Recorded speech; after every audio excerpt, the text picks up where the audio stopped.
How to deposit and withdraw, how to buy a funded challenge account. यो भनेको सबसे बढी सोधिने 2टा क्वेसन हो र यो क्वेसनको एन्सर म यस भिडियोमा दिन गइरहेको छु। सुरुमा म how to deposit and withdraw in personal forex account त्यसको बारेमा तपाईलाई भन्छु। र कसरी डिपोजिट गर्ने भनेर बुझ्नुभन्दा अगाडि तपाईहरुले के बुझ्नुपर्छ भने पर्सनल फोरेक्स एकाउन्टबाट ट्रेडिङ गर्न नेपालमा एलाउड छैन। यसलाई इलिगल मानिन्छ किनकि नेपालमा हाम्रो पर्सनल एकाउन्ट यदि बाहिर लगानी गर्छौं भने त्यसलाई इलिगल मानिन्छ। त्यो कुरा ध्यान दिनु होला। र यो कुरा थाहा भए पनि तपाईहरु यदि पर्सनल एकाउन्टबाट ट्रेड गर्न चाहनुहुन्छ भने तपाईहरुले डिपोजिट र विथड्र त गर्नै पर्यो।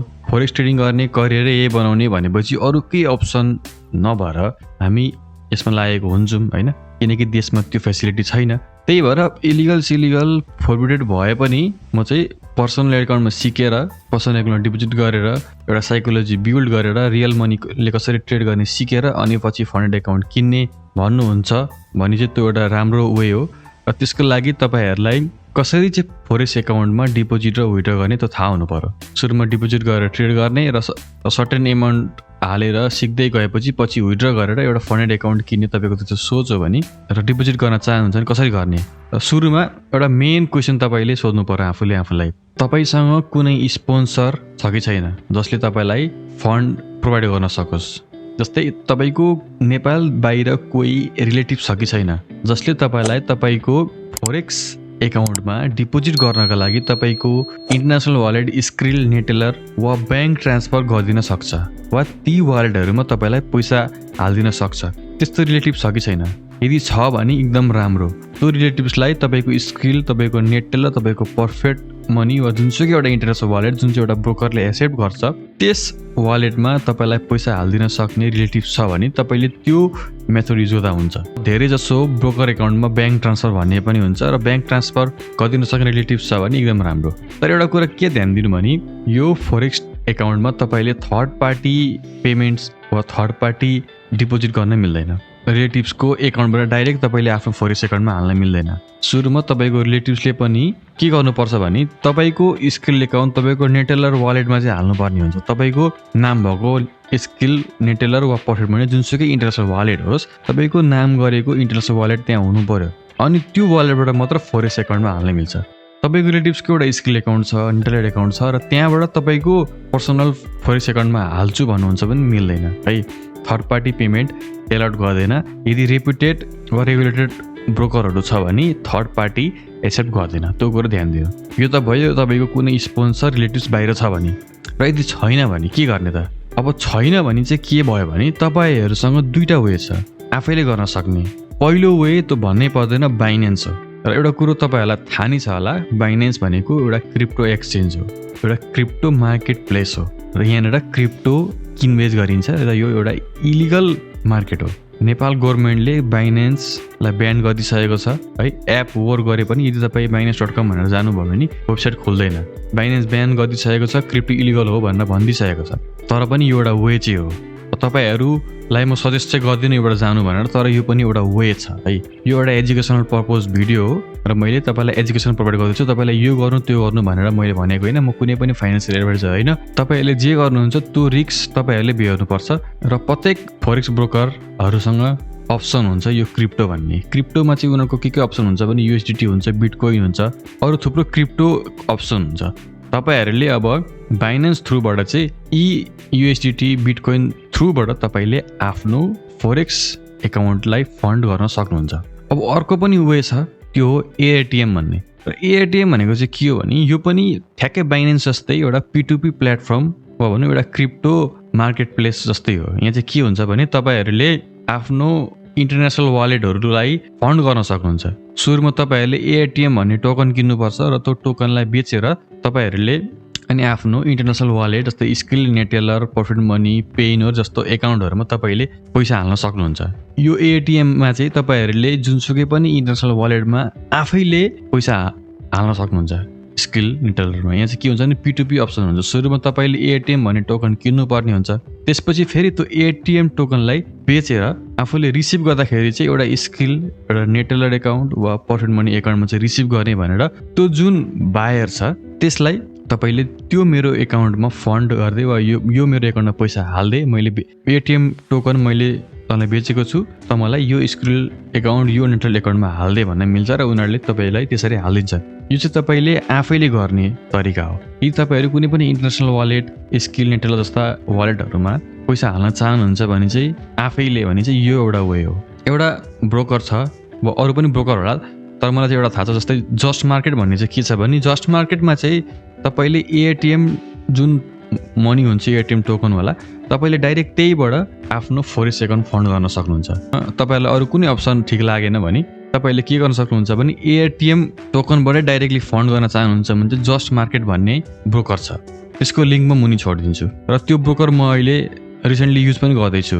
र एउटा कुरो तपाईँहरूले के ध्यान दिनु भने जुन मैले सुरुमा अप्सन भने एटिएम टोकन किन्ने, त्यसपछि स्किल नेटलरमा हाल्न लाउने, बायरलाई P2P गर्ने भने नि मैले जुन यो प्रोसेसमा जानुहुन्छ भने चाहिँ तपाईँहरूले धेरै फी तिर्नुपर्ने हुन्छ। र ओभरअलमा मैले जति पनि देखाएँ जस्तै सुरुमा रिलेटिभ्स छ भने त त्यो कुरै झन्झटै भएन, तपाईँले यी दुईवटा गर्नै परेन। तर यदि तपाईँको रिलेटिभ्स बाहिर छैन भने र तपाईँले बाइनेन्स र एटिएम चुज गर्नुहुन्छ भने सबसे सस्तो चाहिँ तपाईँलाई बाइनेन्स नै पर्न जान्छ। यतिखेर बाइनेन्स भनेको अलिकति रेपुटेड, अलिकति नाम चलेको एक्सचेन्ज हो, त्यही भएर त्यहाँनिर बायर सेलरहरू धेरै हुन्छन् र धेरै रेट्सहरू पाउन सकिन्छ।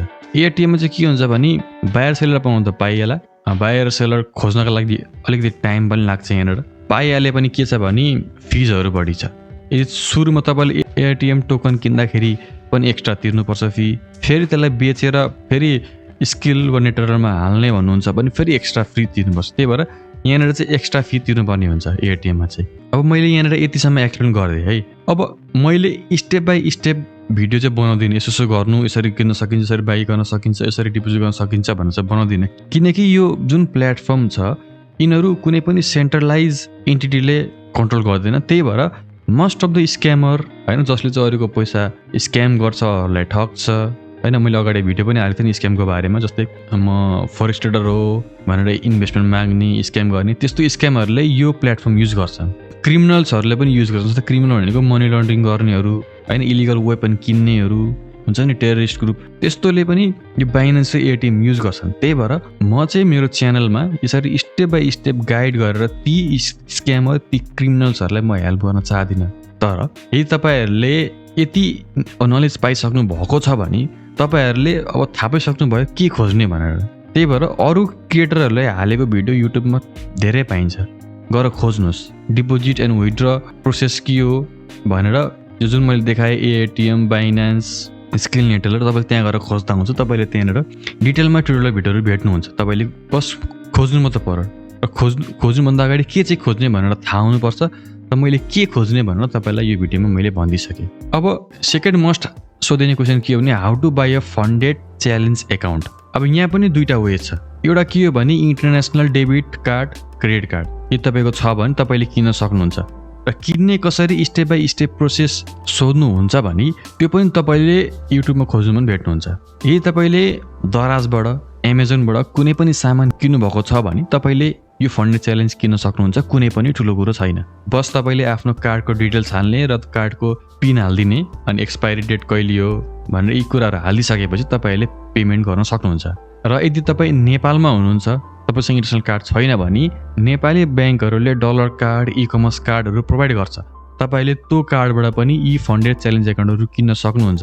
यहाँबाट जस्तो डलर कार्ड, इ कमर्स कार्डबाट किन्ने प्रोसेस पनि सेम नै हो। कुनै पनि क्रेडिट कार्ड वा इन्टरनेसनल कार्डबाट कसरी इ कमर्स वेबसाइटबाट बाई एन्ड सेल गर्ने भनेर ट्युटोरियल खोज्नु भने युट्युबमा तपाईँले भेट्नुहुन्छ। यो त भयो पहिलो मेथड। अब सेकेन्ड मेथड भनेको क्रिप्टो। यहाँ पनि क्रिप्टोबाट तपाईँले फन्डेड च्यालेन्जहरू किन्न सक्नुहुन्छ। अब क्रिप्टोबाट किन्दाखेरि दुईवटा कुरो चाहिँ जहिले पनि माइन्डमा राख्नु। पहिलो हो क्रिप्टो नेटवर्क। सुरुमा क्रिप्टो नेटवर्क के हो पहिला हेर्नु, तपाईँको कुन प्लेटफर्म हो, त्यो प्लेटफर्मले कुन क्रिप्टो नेटवर्क एक्सेप्ट गर्छ, टिआरसी, इआरसी होइन, ट्रोन हो कि इथेरियम हो कि, त्यो नेटवर्क तपाईँले हेर्नु पर्यो। अनि त्यस हिसाबले तपाईँले आफ्नो बाइनेन्स हो तपाईँको जुनसुकै एउटा क्रिप्टो वालेट छ त्योबाट तपाईँले त्यहाँ पठाउनु पर्ने हुन्छ।